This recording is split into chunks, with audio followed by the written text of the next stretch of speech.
Episode 5, The Gospel According to Tyrants.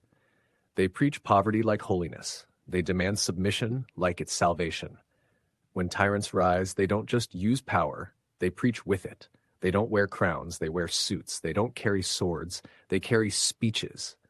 And those speeches become scriptures, false gospels written by those who murdered the truth.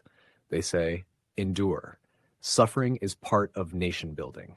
But what they mean is stay quiet while we steal, stay loyal while we destroy. They say fuel subsidy is gone, it's for your good.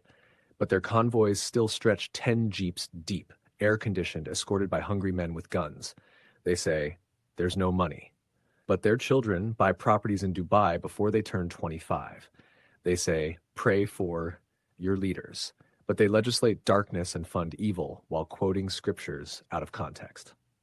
This is the gospel according to tyrants, a gospel where poverty is rebranded as sacrifice, where obedience means silence, where questioning the government becomes rebellion against the state. They spiritualize manipulation, they call oppression policy. They call resistance hate speech, they call outrage fake news.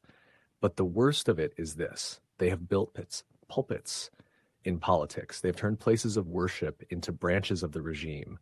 They shake hands with prophets, not because they believe in God, but because they know religion is the final leash on the mind of the masses.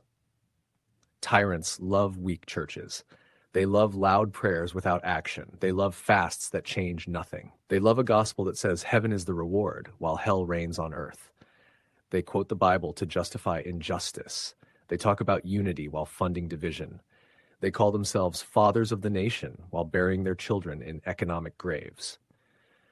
But there is another gospel rising, a gospel that cannot be televised, a gospel whispered in the streets, a gospel written in the tears of mothers, the hunger of youths, and the silence of those who've lost too much to speak, a gospel that says, we are not mad, we are not rebellious, we are awake, and no matter how loud their lies are, truth echoes deeper.